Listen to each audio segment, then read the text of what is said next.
If sarcasm was a superpower, I'd be ruling the world from my throne of bitter disappointment. Instead, I'm crouched under my kitchen sink at 7:30 on a Tuesday night, wrestling with a leaky faucet that's been dripping for 3 weeks.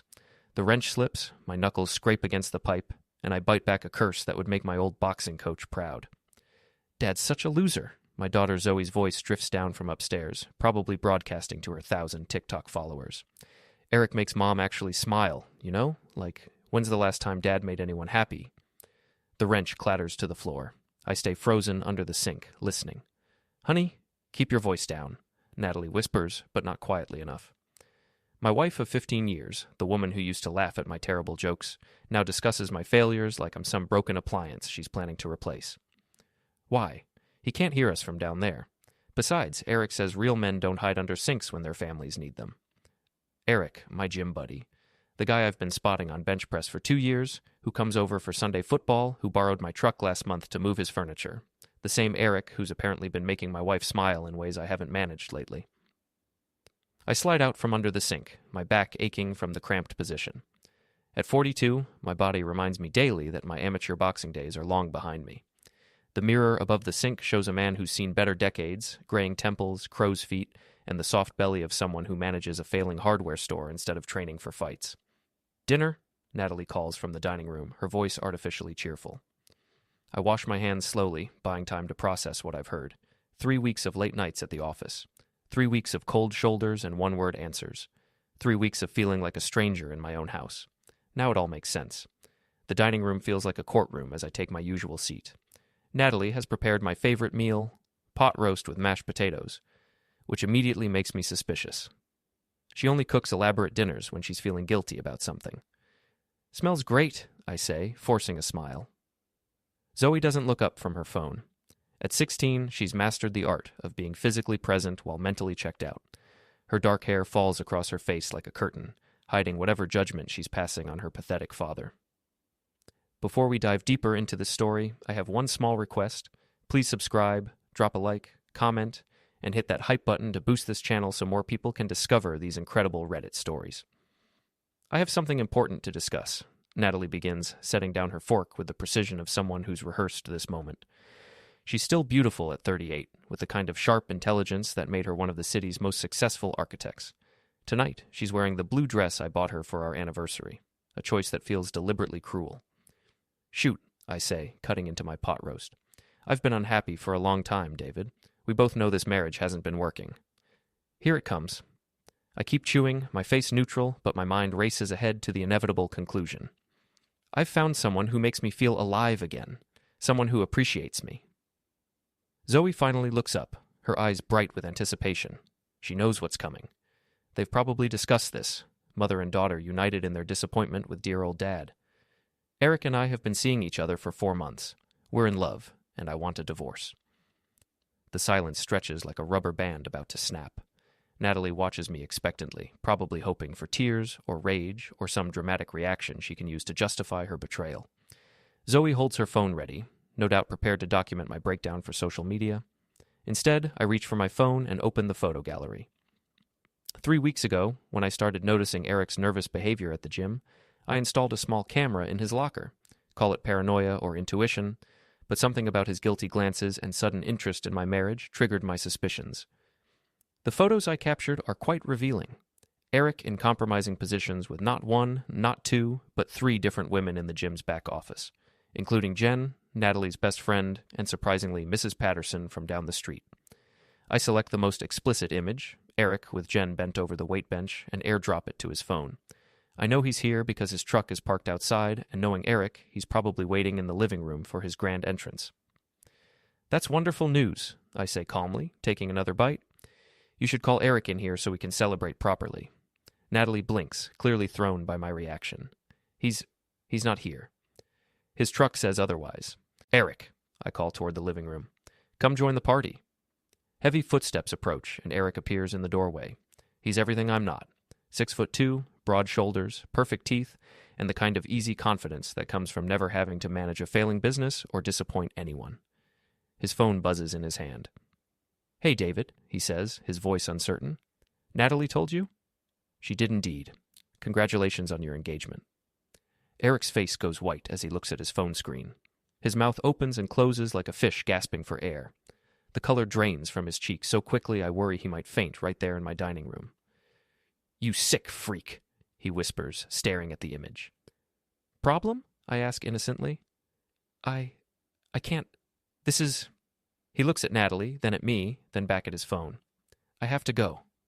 "Eric?" Natalie stands, confusion replacing her earlier confidence. "What's wrong?" "This is over," he says, backing toward the door. "Whatever this was, it's finished. Don't contact me again." "Wait." Natalie chases after him. "Eric, what are you talking about? What's on your phone?" But he's already gone, the front door slamming behind him with enough force to rattle the windows. His truck roars to life and squeals away from the curb, leaving Natalie standing in the doorway looking like someone just stole her birthday. She storms back into the dining room, her face flushed with rage and humiliation. "What did you do?" she demands. "I passed the potatoes," I say, gesturing to the untouched bowl. "Would you like some?" "You bastard! You ruined everything." Zoe's phone is recording now, capturing every moment of her mother's meltdown. The irony isn't lost on me. She wanted to document my breakdown, but she's getting Natalie's instead. "I didn't ruin anything," I say calmly. "I just shared some recent photos with Eric. Apparently he's camera shy." "What photos?" "The ones of him with your best friend Jen, and Mrs. Patterson, and that blonde from the yoga studio. Your boyfriend has quite the appetite." Natalie's face cycles through several emotions: disbelief, recognition, rage, and finally, humiliation. She realizes she's been played, that her great love affair was just another notch on Eric's belt. "You're lying." "Am I? Call Jen and ask her about last Tuesday afternoon. Or check Eric's locker at the gym. I'm sure there are more surprises waiting." She storms out, her heels clicking angrily on the hardwood floor. Moments later, her car tears out of the driveway, no doubt heading to confront her cheating boyfriend or her backstabbing best friend. Zoe stares at me with something approaching respect for the first time in months. "Dad, that was actually kind of savage." "Finish your dinner," I tell her, "and maybe think twice before you assume your old man is as clueless as he looks." But my satisfaction is short-lived. As I clear the dishes, I find a note tucked under my windshield wiper, bright red paper with angry black letters. "You're finished. Stay away from her, or you'll regret it." The handwriting is Eric's, all sharp angles and barely controlled rage. Apparently, my little photo-sharing session has consequences. I crumple the note and head back inside, my mind already working on the next move. If Eric wants to play games, he's about to learn that the quiet guy who fixes leaky faucets and manages hardware stores has some surprises of his own. After all, I didn't survive 3 years of amateur boxing by backing down from bullies. The next morning brings a text from Natalie. "Staying at Jen's. Don't contact me." The irony is delicious, considering Jen was riding Eric like a prize stallion just days ago, but I keep that observation to myself. My hardware store, Davidson Tools and Supply, occupies a corner building that's seen better decades. The paint peels, the sign flickers, and half the inventory hasn't moved since the Clinton administration. But it's mine, inherited from my father, and it provides just enough income to keep us afloat in our middle-class mediocrity. "You look like hell," says Tommy, my only full-time employee. He's 23, covered in tattoos, and possesses the unique ability to make customers feel stupid for not knowing the difference between a Phillips head and a flathead screwdriver. "Thanks for the pep talk?" "Seriously, boss. You look like someone stole your lunch money." Close enough. I spend the morning pricing inventory and trying not to think about my imploding marriage, but small towns have their own communication network. By noon, 3 customers have asked if it's true that Natalie left me for that pretty boy from the gym. At lunch, I drive to the Black Lantern, our local dive bar where the floors stick to your shoes and the regulars treat gossip like a competitive sport. Mike Brennan, my old boxing coach, works the day shift now that his fighting days are behind him. "Heard you had some excitement last night," he says, polishing a glass that's seen better decades. "News travels fast. Faster when your daughter posts about it on social media." He slides his phone across the bar, showing Zoe's latest TikTok. "Dad destroys mom's boyfriend with one photo. Savage, swarm, daddy issues, swar, drama talk." The video has 12,000 views and counting. The comments range from supportive, "Your dad is a legend," to brutal, "Imagine being so pathetic your own daughter roasts you online." "She's got your sense of timing," Mike observes. Lucky her. I order a beer even though it's barely past noon. Eric left me a love note on my windshield. "Threatening you," in his own illiterate way. Mike leans closer, lowering his voice. You know what your problem is, Davy. You're playing defense when you should be on the attack. That boy sucker punched you in your own home. Time to return the favor. I'm not looking for a fight. Course not. But sometimes the fight comes looking for you anyway. He's right, but I'm not sure what my next move should be. Eric's already been exposed as a cheater, but that doesn't seem to have dampened his enthusiasm for threatening me. And Natalie, despite being humiliated, is still angry at me instead of her faithless boyfriend. My phone buzzes with a text from my sister Lisa. Heard about the drama? Want me to dig up some dirt on this Eric character? Lisa works as a private investigator in Boston, specializing in insurance fraud and cheating spouses. She's never liked Natalie, claiming she could smell the entitlement from 3 states away. I text back, "What kind of dirt?" "The expensive kind. Give me his full name and I'll see what crawls out." Eric Castellano. Works construction, drives a red Ford F-150. On it. This one's on the house, little brother. Nobody messes with family. The afternoon passes slowly. I help customers find screws and washers while mentally preparing for whatever Eric has planned. He's not smart enough for subtle revenge, which makes him dangerous in the way that cornered animals are dangerous, unpredictable and likely to lash out. At 5 o'clock, I lock up and drive to Zoe's school for her drama club performance. She's playing Lady Macbeth, which feels appropriate given the circumstances. The auditorium is packed with parents, teachers, and students, all pretending not to stare at me while whispering about my marital troubles. Halfway through the first act, Eric appears. He's cleaned up since last night. Fresh shave, pressed shirt, confident smile. And he's not alone. Natalie clings to his arm like a life preserver, both of them making a show of their togetherness. They take seats 3 rows ahead of me, Eric's broad shoulders blocking part of my view. He turns around once, catches my eye, and smirks. The message is clear. You may have won a battle, but the war continues. During intermission, I head to the lobby for coffee. The other parents give me a wide berth, unsure how to navigate the social minefield of my public humiliation. Only Janet Morrison, whose son plays Banquo, approaches me directly. "David, I'm so sorry about everything. If you need anything..." "Thanks, Janet. I appreciate it. For what it's worth, I never liked him. Too smooth, you know, like a used car salesman." Before I can respond, Eric appears beside us, coffee in hand, smile firmly in place. "David, good to see you." He extends his hand like we're old friends meeting at a reunion. I ignore the gesture. "Eric, great show, isn't it? Zoe's really talented. You must be proud." "I am." "Listen, about last night. I think we got off on the wrong foot. No hard feelings, right? These things happen." Janet excuses herself, sensing the tension. Eric steps closer, lowering his voice. "See, the thing is, Natalie's happy now. Really happy. And I'd hate for anything to interfere with that happiness." "I'm sure you would." "She deserves better than what she had. Better than a man who spies on people and spreads lies." "Those weren't lies, Eric. Those were high-definition truths." His smile falters for just a moment. "Ancient history. I'm a changed man." "Since yesterday?" "Since I found something worth changing for." He's good. I'll give him that. Smooth delivery, earnest expression, just the right amount of vulnerability. If I didn't know about his extracurricular activities, I might almost believe him. "Well, congratulations on your transformation. I'm sure it'll last at least a week this time." The lights flicker, signaling the end of intermission. Eric leans closer, his voice dropping to a whisper. "Drop it, David. Whatever game you think you're playing, drop it now. Natalie's moved on, and so should you." "Or what?" "Or you might not like what happens next." He walks away before I can respond, rejoining Natalie with a kiss that's performed more for my benefit than hers. She glances back at me with a mixture of guilt and defiance. Still beautiful. Still the woman I fell in love with 20 years ago. Still choosing him over me. The second act drags on forever. Zoe delivers her lines with passion and intensity, but I can barely focus on the performance. My mind keeps replaying Eric's threat, analyzing the implications, planning my response. After the show, I congratulate Zoe on her performance. She's flushed with excitement and success, surrounded by friends and admirers. For a moment, she looks like the little girl who used to climb into my lap for bedtime stories. "You were incredible up there," I tell her. "Thanks, Dad. Did you see Mom and Eric? They came together."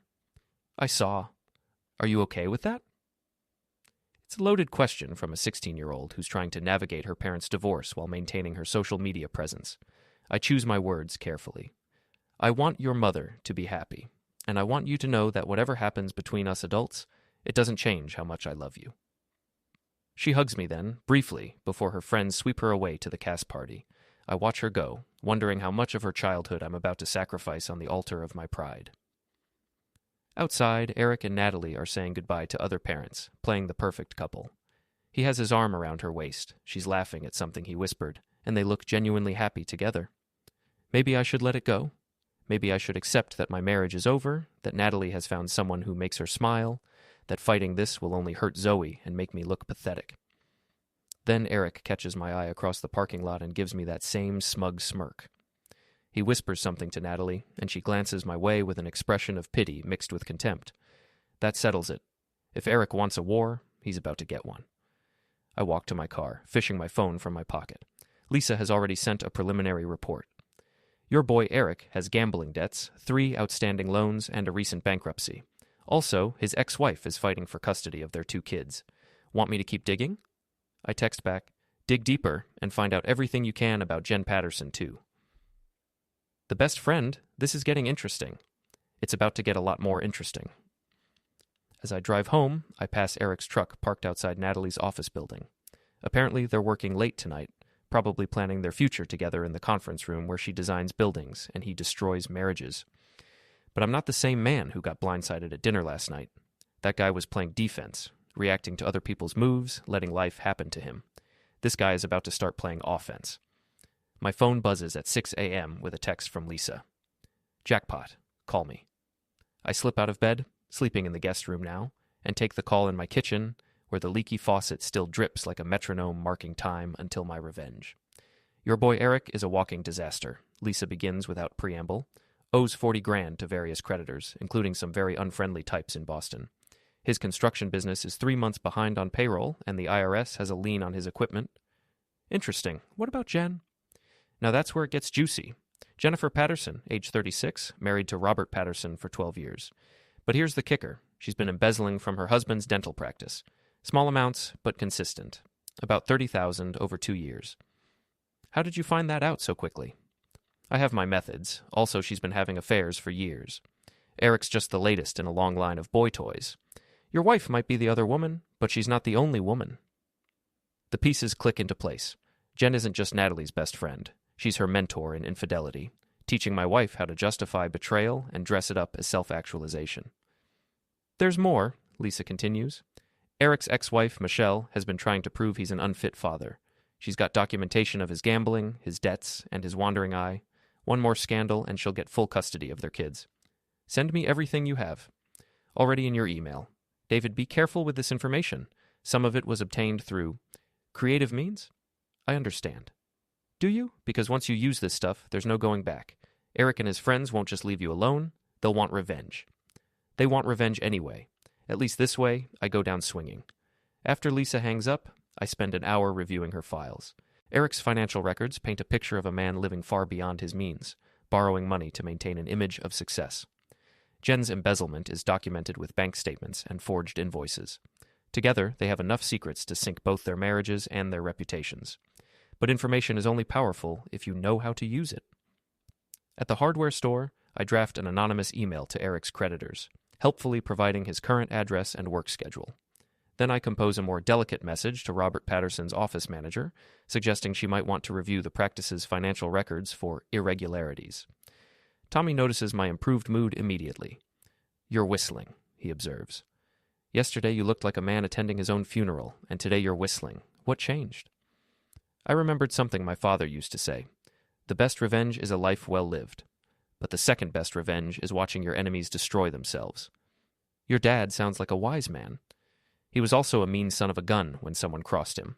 Apparently, I inherited both traits. At lunch, I drive past Natalie's office building.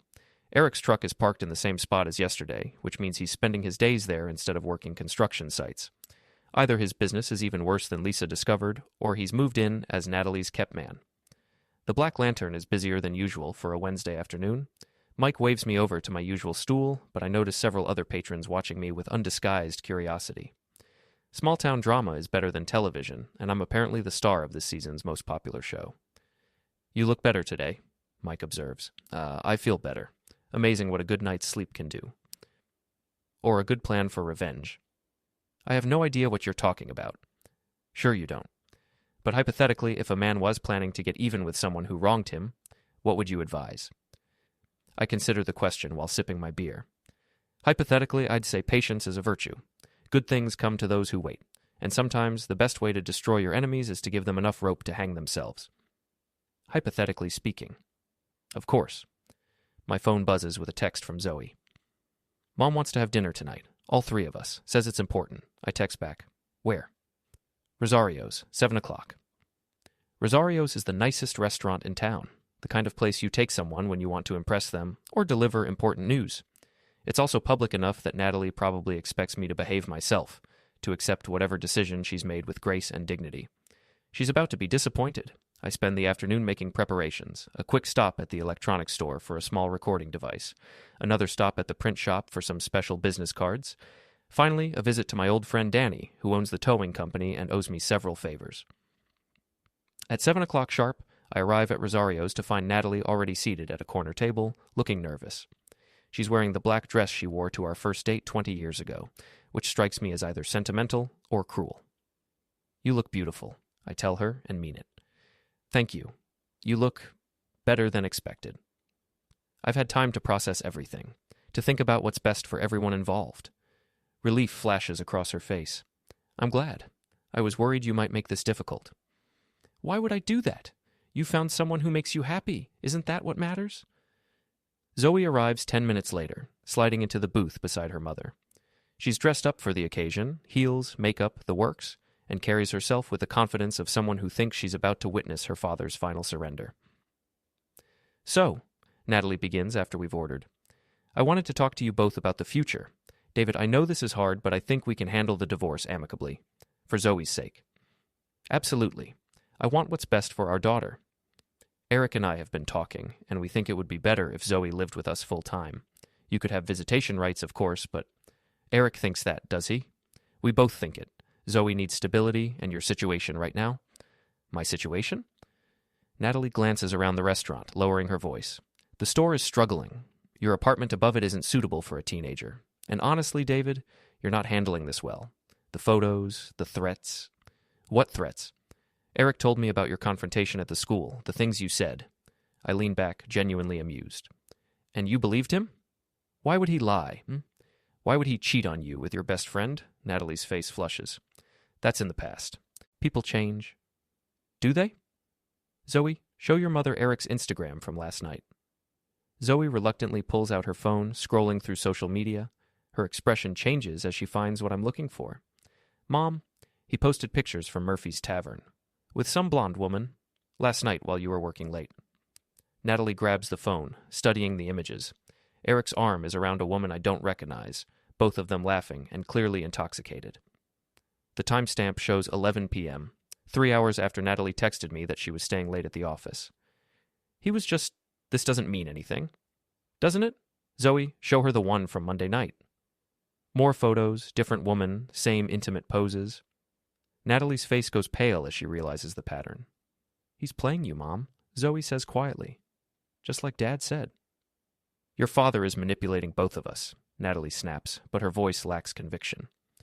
I lean forward, activating the recording device in my pocket. Natalie, I want you to be happy. If Eric makes you happy, then I'll support your decision. But I won't let him use you to get to me, and I won't let him destroy our daughter's relationship with her father. He's not trying to, isn't he? Think about it. A man with gambling debts and a failing business suddenly falls in love with a successful architect whose husband owns property and has savings. A man who's fighting his ex-wife for custody suddenly wants to play stepfather to another man's daughter. Does that sound like love to you, or does it sound like opportunity? Natalie stares at the phone, scrolling through more photos, seeing the evidence of Eric's continued infidelity. Her carefully constructed fantasy is crumbling in real time, and I almost feel sorry for her. I need to go, she says suddenly, standing up so quickly she nearly knocks over her water glass. Mom, wait. But she's already walking away, leaving Zoe and me alone at the table with our untouched meals. Dad, I'm sorry. I didn't know he was still cheating on her. It's not your fault, sweetheart. Your mother is a smart woman who made some bad choices. She'll figure it out eventually. What happens now? Now we eat dinner and pretend everything is normal for a little while longer. But normal is the last thing I'm interested in. While Zoe picks at her pasta, I text Danny, the tow truck driver. Red Ford F-150, license plate JKL 4429, parked outside 412 Maple Street. Owner hasn't paid his bills. You know what to do. Within an hour, Eric's truck will be impounded, and he'll discover that his credit cards have been frozen due to suspicious activity reported by concerned creditors. By morning, his construction crew will quit when their paychecks bounce, and his ex-wife will have documentation of his latest financial troubles. I'm not just playing offense anymore. I'm playing for keeps. Thursday morning brings chaos in the form of 17 missed calls from Eric and 12 increasingly frantic texts from Natalie. Apparently, my little financial warfare campaign has had the desired effect. The first text from Eric, sent at 3 a.m. You piece of trash. I know this was you. The last one from 20 minutes ago. Meet me at the gym. We settle this now. Natalie's messages follow a different trajectory, starting with anger and evolving into panic. David, what did you do to Eric's accounts? Followed by, his truck was repossessed, and finally, please call me. We need to talk. I delete all the messages without responding and head downstairs to open the hardware store. Tommy's already there, sorting inventory with unusual enthusiasm. Boss, you need to see this. He holds up his phone, showing the local Facebook group. Someone has posted photos of Eric's truck being towed, along with speculation about his financial troubles. The comments are brutal and hilarious in equal measure. Guess that fancy lifestyle finally caught up with him, writes Janet Morrison. Always knew he was all flash and no cash, adds Bill Henderson from the auto shop. My favorite comes from Mrs. Chen at the grocery store. My grandmother always said, when a man borrows money to impress women, he'll end up impressing nobody. This is better than reality TV, Tommy observes. What's your next move? Patience. Let him make the next mistake. I don't have to wait long. At 10:30, Eric storms through the front door of my shop like an angry tornado. His usual polish is gone, wrinkled shirt, unshaven face, wild eyes. He looks like a man who spent the night on someone's couch after his world collapsed. You destroyed my life, he snarls, advancing toward the counter. Good morning, Eric. How can I help you today? Don't play games with me. I know you called my creditors. I know you had my truck repossessed. I know you froze my accounts. That's quite an accusation. Do you have any proof? He slams his fist on the counter, rattling the display of small tools. I don't need proof. I know it was you. Tommy emerges from the back room, carrying a crowbar with casual menace. He's young, but he's built like a linebacker and has no patience for bullies. Everything okay out here, boss? Just fine, Tommy. Mr. Castellano was just leaving. No, I wasn't. Eric's voice rises, attracting attention from the other customers. You think you're smart, hiding behind lawyers and paperwork. But I know who you really are, a pathetic loser whose own wife couldn't stand him. That may be true, I admit, but at least I'm a pathetic loser who pays his bills on time. His face turns red with rage. You want to play dirty? Fine. Let's play dirty. He storms out, nearly colliding with Mrs. Patterson, who's entering with her usual shopping list. She watches him go with obvious distaste. That young man has anger issues, she observes. Among other problems, I agree. What can I help you find today? Just some light bulbs, dear, but I wanted to thank you. For what? For opening my eyes about my husband's business partner. It turns out Jennifer has been stealing from us for quite some time. We might have never discovered it without your anonymous tip. Word travels fast in small towns. By lunch, everyone knows that Jen Patterson has been caught embezzling from her husband's dental practice. By evening, they'll know she's been having affairs for years.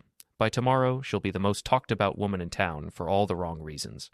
I close the shop early and drive to the Black Lantern, where Mike is holding court with a group of regulars who are dissecting the day's drama like sports commentators. David, Mike calls out as I enter. Perfect timing. We were just discussing your friend Eric's financial troubles. Tragic situation, I say, taking my usual stool. I hear his construction crew quit this morning when their paychecks bounced. Couldn't happen to a nicer guy, says Pete from the gas station. He still owes me $200 for work on that fancy truck of his. The one that got repossessed? Ask Carol, the waitress from the diner. That's the one. Turns out it wasn't so fancy after all, just expensive. Mike slides me a beer and leans closer.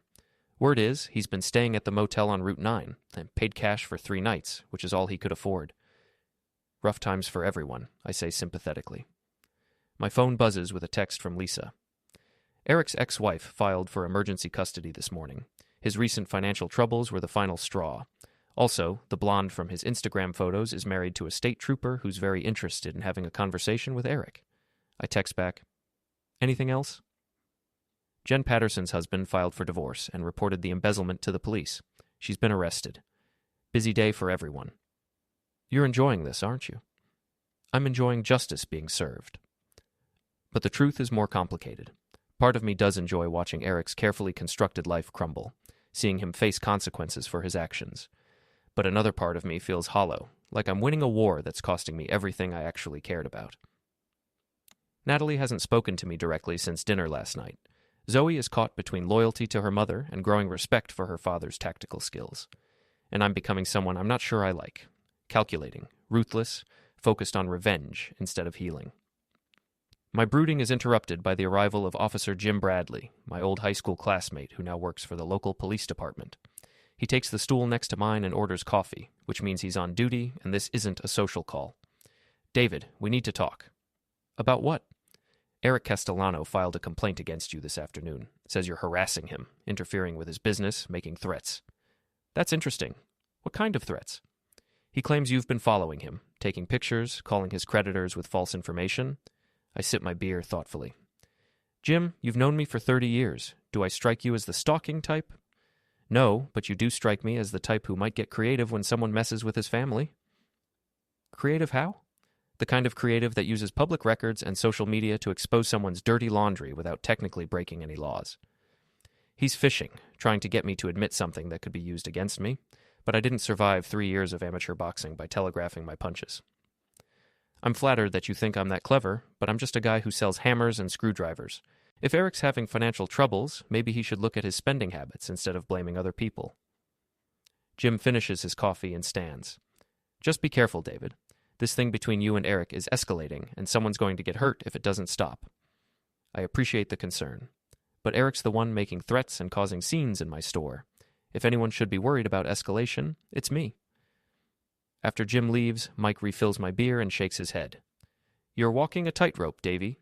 One wrong step and you'll fall hard." "I know, but I'm tired of being the good guy who gets stepped on. Maybe it's time people saw what happens when you push the quiet man too far. Just remember, when you wrestle with pigs, you both get dirty, but the pig enjoys it." His words follow me home, where I find Zoe waiting in the living room with her laptop open, editing video footage. "What are you working on?" I ask. "A documentary about our family drama for my media studies class." "Please tell me you're not posting this online." "Relax, Dad. It's for educational purposes only. But I have to say, watching you systematically destroy Eric's life has been pretty educational." "I'm not destroying anything. I'm just accelerating natural consequences." "Is that what we're calling it?" She shows me her laptop screen, where she's compiled a timeline of recent events. Eric's affair exposed, his financial troubles revealed, his truck repossessed, his business collapsed, his ex-wife's custody filing, and Jen's arrest for embezzlement. "Quite a coincidence that all of this happened right after Eric threatened you," she observes. "Life is full of coincidences." "Dad, I'm 16, not stupid. I know you orchestrated this whole thing." I sit down beside her, suddenly feeling very tired. "Are you angry with me?" "Angry?" "Dad, I'm impressed. I've never seen you fight back before. Usually you just take whatever people dish out and smile about it." "Maybe I got tired of smiling." "Good. Eric's a creep who was using Mom, and Jen's a fake friend who was stealing from her own husband. They both deserved what they got." "What about your mother? Does she deserve this?" Zoe closes her laptop and looks at me seriously. "Mom made her choices. She chose Eric over you, chose her fantasy over reality. Now she has to deal with the consequences. She's still your mother. And you're still my father, the one who's been here every day, working to support us, putting up with her attitude and my bratty behavior. Maybe it's time someone appreciated that. For the first time in weeks, I feel like I might actually win something that matters, my daughter's respect and love. But the victory feels fragile, like it could disappear if I make one wrong move. My phone buzzes with a text from an unknown number. "This isn't over. You'll pay for what you've done." Eric's found a new phone, apparently, and his threats are escalating. Jim Bradley was right about one thing. This situation is heading toward a confrontation that won't end well for anyone. But I'm past the point of backing down. Eric wanted a war, and now he's got one. The only question is who'll be left standing when the smoke clears. Friday morning arrives with the kind of crisp autumn air that makes everything seem possible. The hardware store is busy with weekend project shoppers, and for a few hours, I almost forget about the war I'm fighting. Then Natalie calls. David, we need to meet. Today.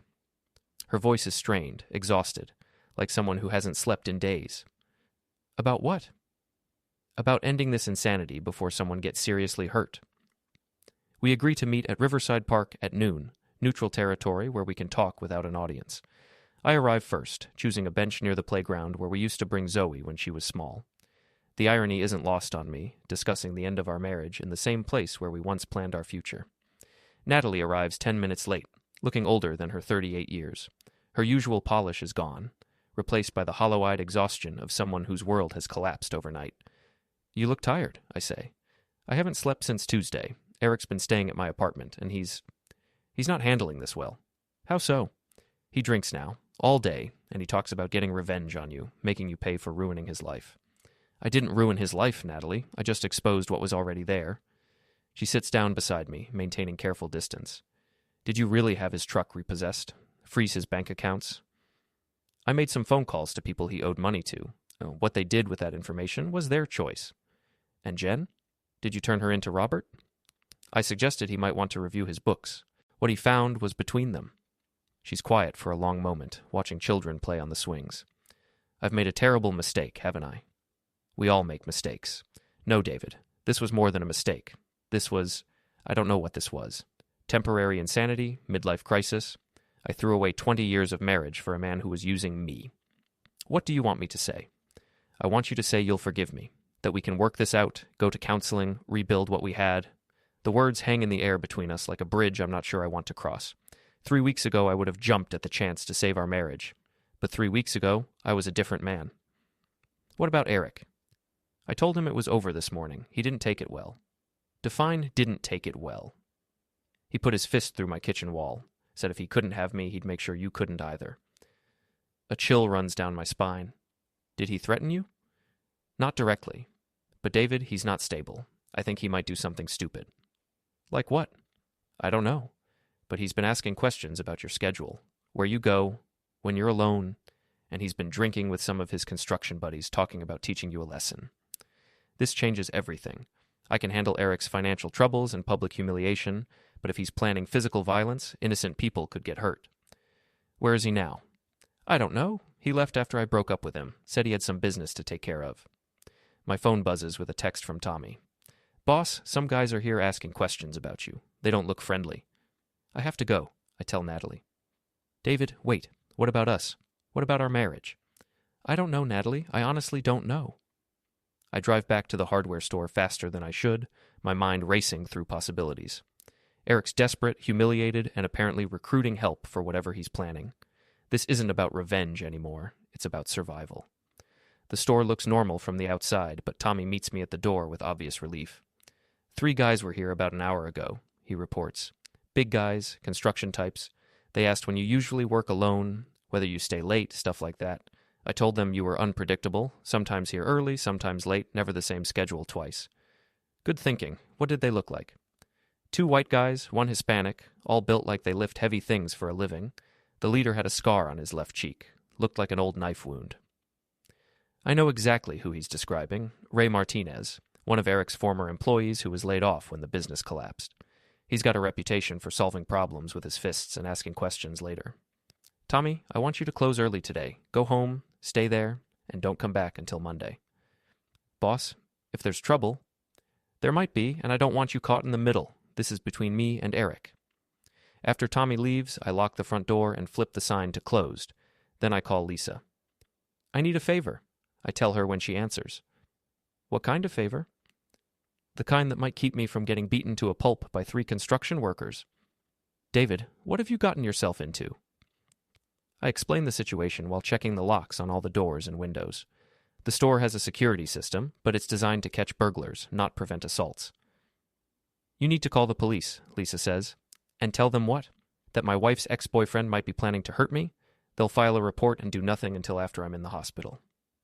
Then you need to disappear for a few days. Let this cool down. I can't run, Lisa. This is my home, my business, my life. If I run now, I'll be running forever. Then you need leverage. Something that makes Eric back off permanently. Like what? Like evidence of criminal conspiracy.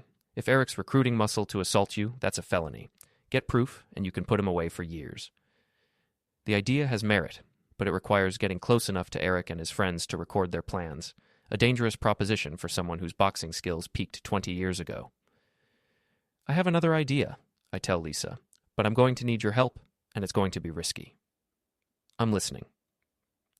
I spend the next hour outlining my plan, making phone calls, and preparing for what might be the final battle in my war with Eric. It's ambitious, potentially illegal, and almost certainly stupid. It's also the only way to end this before someone gets seriously hurt.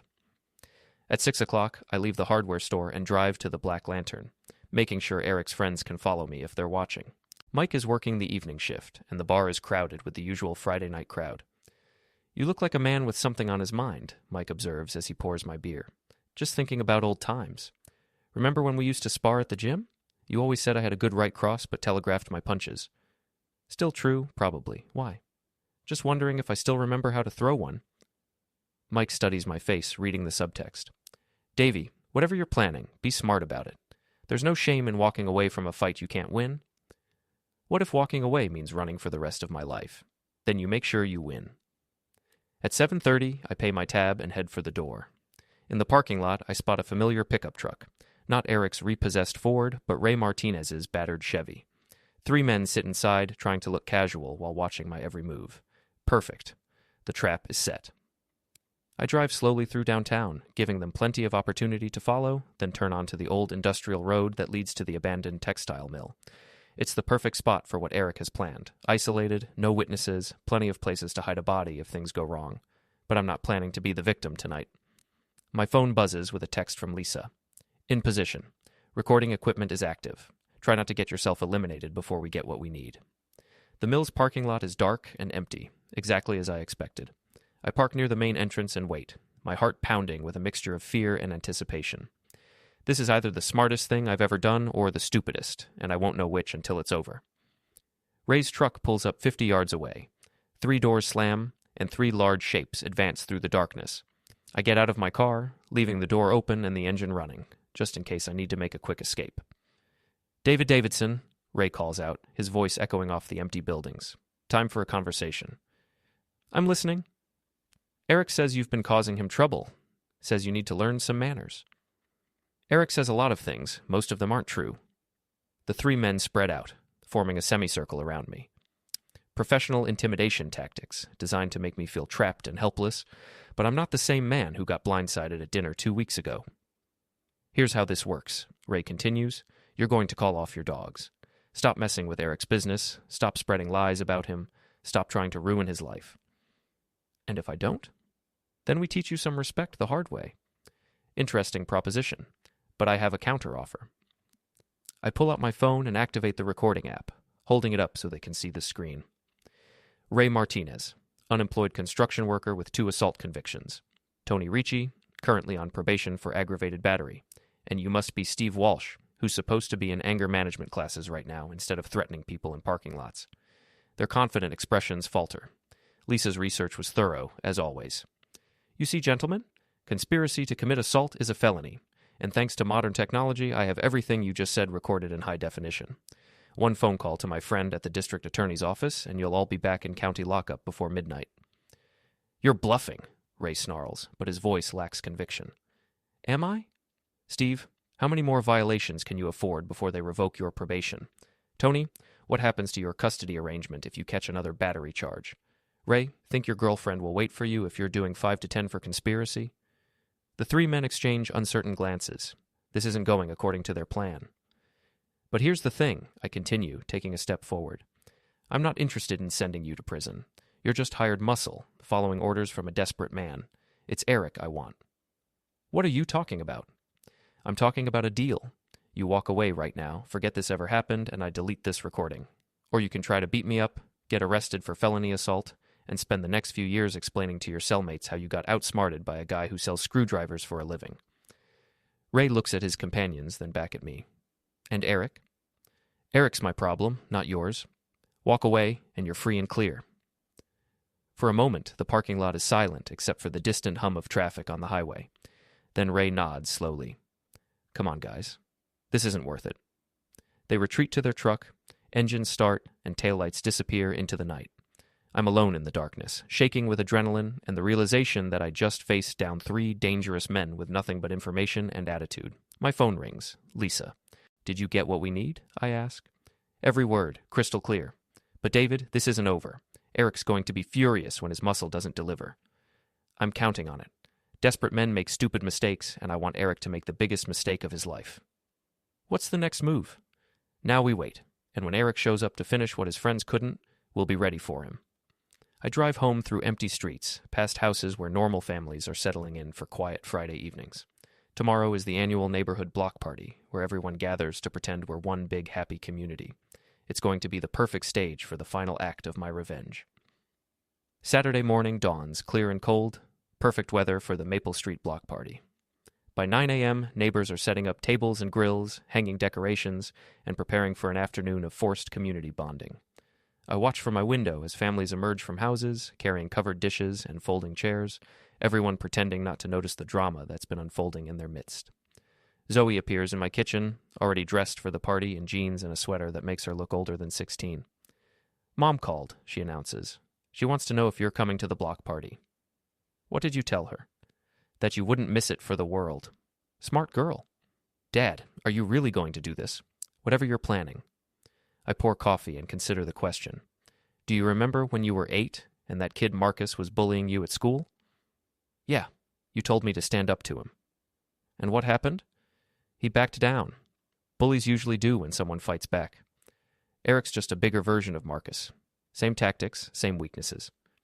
"But Marcus didn't have friends who wanted to beat you up." "No, but he had teachers who believed his lies and parents who thought their little angel could do no wrong. Sometimes the system protects bullies, Zoe. When that happens, good people have to find other ways to get justice."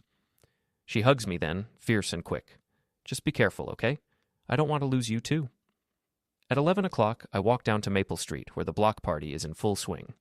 Tables line both sides of the street, loaded with food and manned by neighbors who greet me with mixtures of curiosity and sympathy.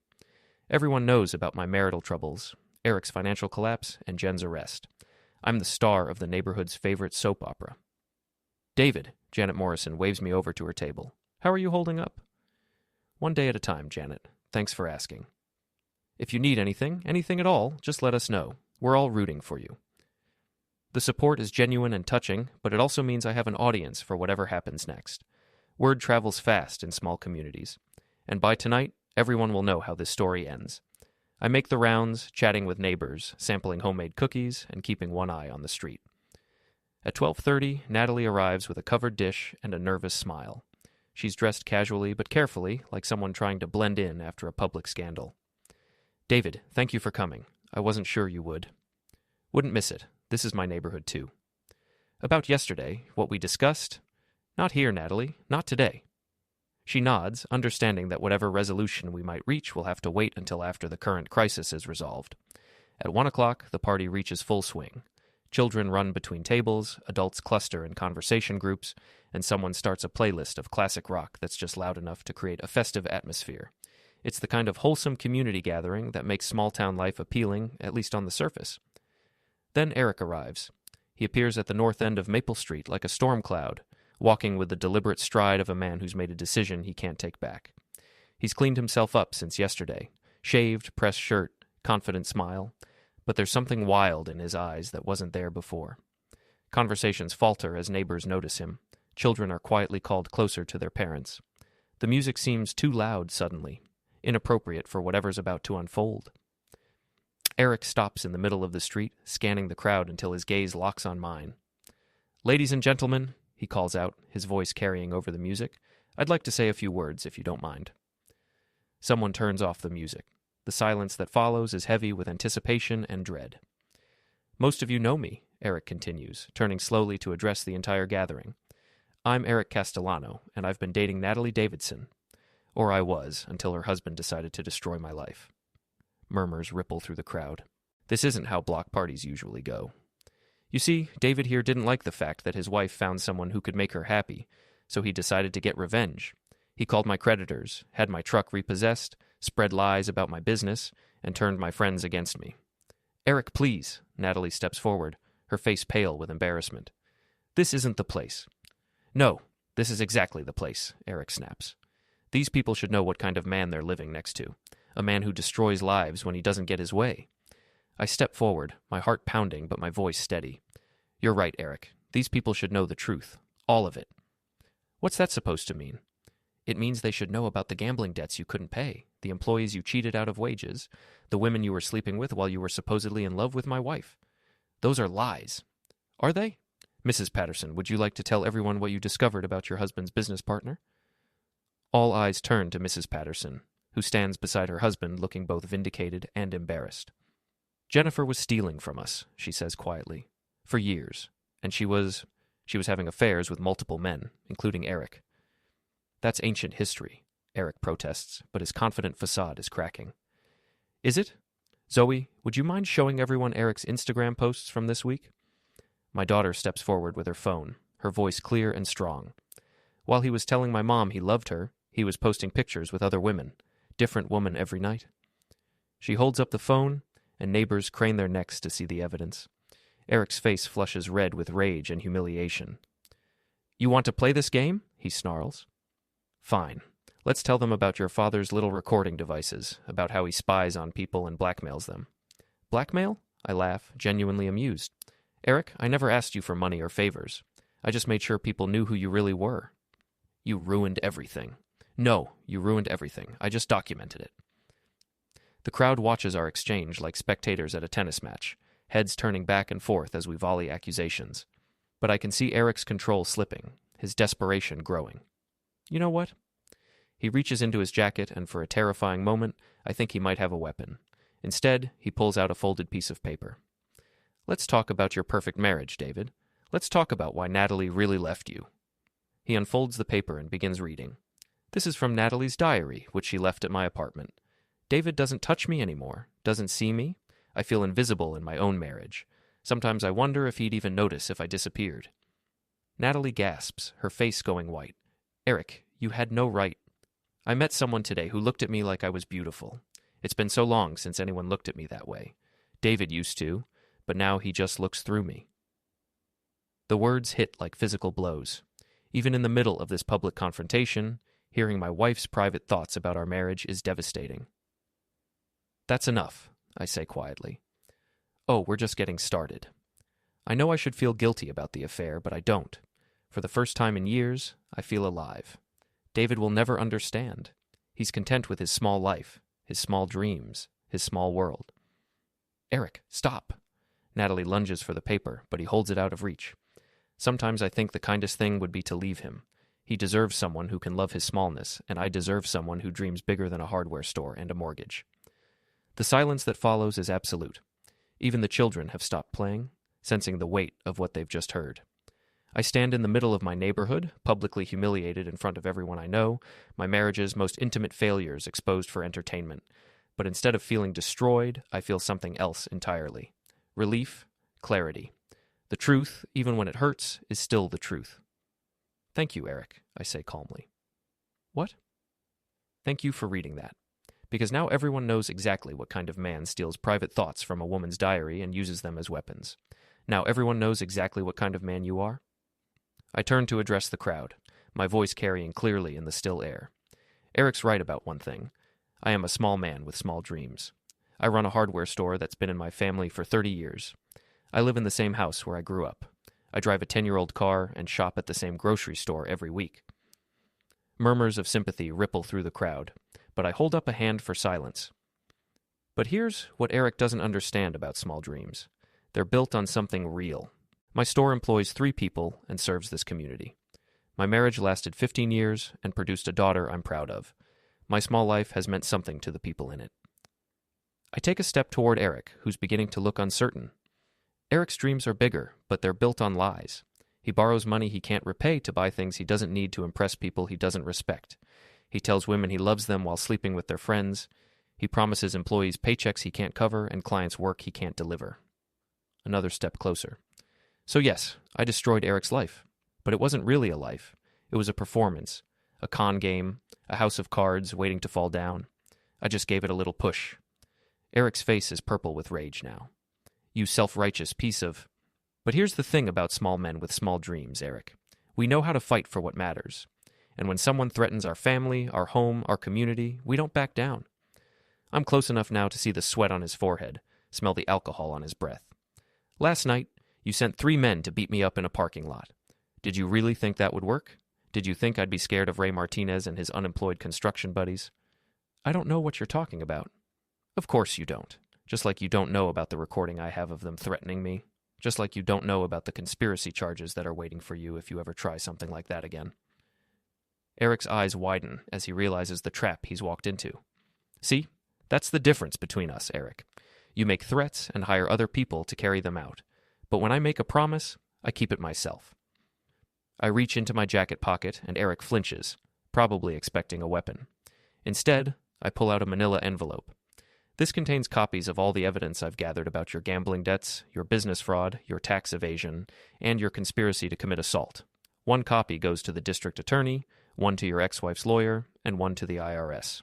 You can't prove any of that. Actually, I can. Turns out having a private investigator for a sister comes in handy. I hand the envelope to Officer Jim Bradley, who's been watching from the edge of the crowd. He takes it with obvious reluctance, but professional duty. Jim, you'll find everything you need to file charges in there. Multiple felonies, all documented with evidence that will hold up in court. Eric looks around desperately, realizing that his public confrontation has become his public downfall. The neighbors who were watching with curiosity now look at him with disgust and fear. This isn't over, he says, but his voice lacks conviction. Yes, it is, I reply. It's been over since the moment you decided to threaten my family. You just didn't know it yet. Eric starts to respond, then thinks better of it. He looks at Natalie one last time, his expression a mixture of rage and something that might be genuine heartbreak. I really did love you, he tells her. No, she replies quietly. You love the idea of me. There's a difference. He walks away then, shoulders slumped in defeat, past neighbors who step aside to let him pass. His footsteps echo on the asphalt until he disappears around the corner, and I know I'll never see him again. The silence stretches for several heartbeats before someone starts clapping. Then another person joins in, and another, until most of the crowd is applauding, not for the drama or the entertainment, but for something deeper, for standing up to a bully, for protecting the community, for proving that small dreams and small lives can still produce big courage when it matters. Natalie approaches me as the crowd begins to disperse, her eyes red with tears and embarrassment. David, I'm so sorry. About the diary, about everything. I never meant for... I know, I tell her. We'll figure it out, Natalie, all of it, but not today. What happens now? I look around at my neighbors, my community, my small world that suddenly feels exactly the right size. Now we finish the block party. We eat too much food, we let the kids stay up too late, and we remember what it feels like to be part of something good. She nods, wiping her eyes. Can I stay? It's your neighborhood, too. As the party resumes around us, I feel something I haven't experienced in months. Peace. The war is over. Eric is gone. My marriage may or may not survive, but my family, my community, and my self-respect are intact. Sometimes that's enough. Sometimes that's everything. The afternoon sun filters through autumn leaves as children resume their games and adults return to their conversations. Someone restarts the music, and the smell of grilled hamburgers fills the air. I am a small man with small dreams in a small town, and I have never been more proud of who I am. The ghost at my door has finally been laid to rest.